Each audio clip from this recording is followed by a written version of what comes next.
어? 문동훈이다. 드디어 복수의 때를 맞이하여 박연진 패거리 앞에 모습을 드러내는 문동은. 그 첫 번째 대상은 다름 아닌 손명호였죠. 나 네 생각 많이 했는데. 그래?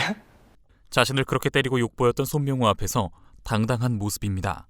난 그때도 사실 네가 제일 무서웠거든. 다른 애들보다. 진짜?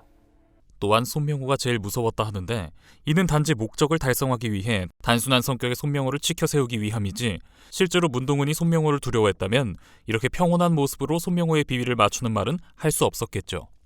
반면 처음으로 문동은이 전재준과 학교에서 1대1로 마주하게 된 상황. 맞다. 너 그 흉터 있지 않았나? 그거는 다 나았어? 이제는 안 뜨거? 문동은은 1대1로 마주한 전재준 앞에서 손명호 때와는 달리 두려움에 떨면서 흔들리는 모습을 보입니다.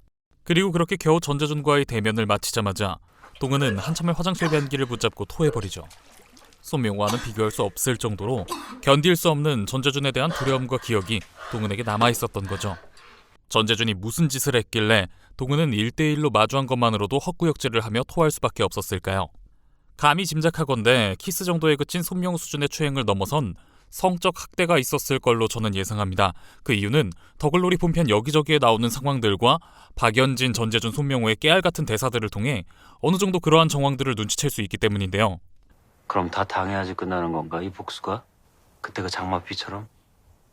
고등학생 시절 전재준은 하복을 입고 있는 문동은을 비맞게 하면서 젖은 실루엣을 음흉하게 쳐다봅니다. 딸기 우유 많이 마시냐?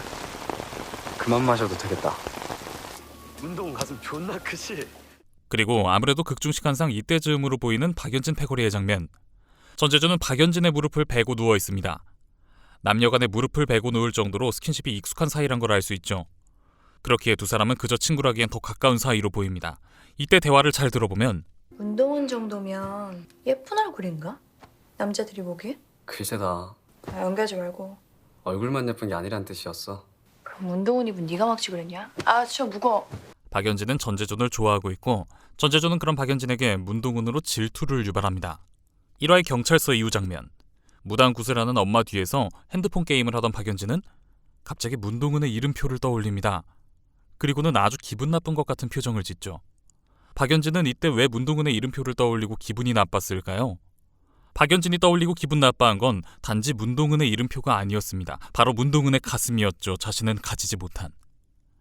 문동은의 가슴을 떠올리고 기분 나빠한 박연진의 모습에 이어서 나오는 그 다음 장면이 바로 문동은을 고데기로 처음 지지는 장면입니다. 얼굴만 예쁜 게 아니란 뜻이었어. 아 진짜 무거워. 박연진이 가지지 못한 걸 문동은이 가지고 있었고 자기가 가지지 못한 그것을 자신이 좋아하는 전재준이 관심을 보이기에 아예 전재준이 그것에 눈이 가지 못하게 그것을 보기 흉한 것으로 만들어버리기 위해 고데기를 든 것이죠. 야 손명호 입 좀. 넌 공공장소에서 시끄럽게 박연진은 고데기로 동은을 화상 입힌 것에서 그치지 않고 손명호에게 키스하라고 명령하기까지 하는데요. 전재준은 자기를 두고 박연진이 문동은 같은 것에 질투를 느끼는 그 자체가 재밌었고 그래서 방관했습니다. 그런데 고데기로 짖을 때까지만 해도 조금도 신경 쓰지 않고 농구나 하고 있던 전재준은 손명호가 문동은에게 강제 키스하자 그때는 하던 것을 멈추고 돌아보는데요. 전재준은 박연진의 질투를 유발하기 위해 문동은을 이용했지만 문동은의 예쁜 얼굴과 또한 박연진이 가지지 못한 몸매에 진심으로 관심이 갔습니다. 자기만이 가지고 싶었겠죠. 박연진이 손명호에게 그런 짓을 시킨 건 더는 전재준이 문동은에게 관심을 갖지 않게 철저히 더럽히려 한 것이고 재준이 하던 농구를 멈추고 돌아서서 본 것은 자신보다 하찮은 손명호가 감히 자기 것을 넘봤다는 데서 온 분노인 것이죠. 개새끼 아니고 루이 21세. 루이가 지금 11세라 늙어서 그래. 근데 젊은 네 새끼는 왜 그럴까? 손명호가 자기 것을 넘보거나 함부로 대하는 걸 못 참는 것은 재준의 강아지 루이 11세를 개새끼라고 욕했을 때 화낸 것과 약을 조금 빼돌렸을 때 모욕을 주며 때리는 모습에서 또한 알 수 있습니다. 아마도 전재준은 문동은에게 비를 맞춘 그날 당일에 단지 보는 것을 넘어서 1대1로 문동은을 따로 불러내 강제로 관계를 했을 걸로 보이는데요. 그때 그 체육관에서부터 지금 여기까지가 다 계획됐다는 얘긴데 뭐 막기에는 글렀고 피할 수도 없겠고 그럼 다 당해야지 끝나는 건가, 이 복수가? 그때 그 장마비처럼? 그날 단지 장맛비를 맞으며 그저 비에 젖은 실루엣을 본 것이 다였다면 이때 전재준이 문동은을 조롱하며 아주 제대로 끝장을 봐야 끝이 나겠다는 말을 하면서 그날의 장맛비를 언급하진 않았겠죠.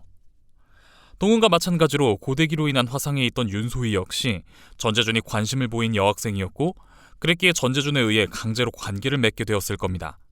그랬기에 전재준을 좋아해 질투를 느낀 박연진이 고데기로 윤소희를 찢었던 것이죠. 혹시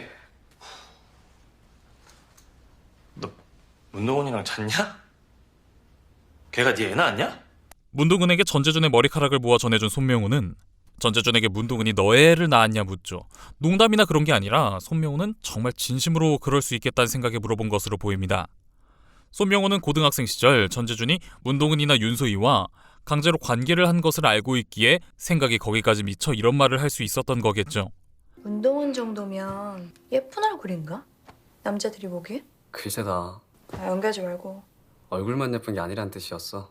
그럼 문동은 입은 네가 막지 그랬냐? 아, 저 무거워. 결국은 전재준을 좋아했던 박연진의 문동은에 대한 질투가 문동은이 괴롭힘을 당한 진짜 이유가 아니었을까가 이번 영상 저희 더글로리 분석이었습니다. 자, 이번 영상은 여기까지고요. 여러분들이 예상하시는 전재준의 문동은을 괴롭힌 또 다른 방법이 있다면 댓글 남겨주시기 바랍니다. 영상 재밌게 보셨다면 미노타우루스 채널 구독, 좋아요, 알림 설정 잊으면 안 되는 거 아시죠? 그럼 다 하셨을 걸로 알고 저는 여기서 물러가겠습니다. 지금까지 미노타우루스였습니다.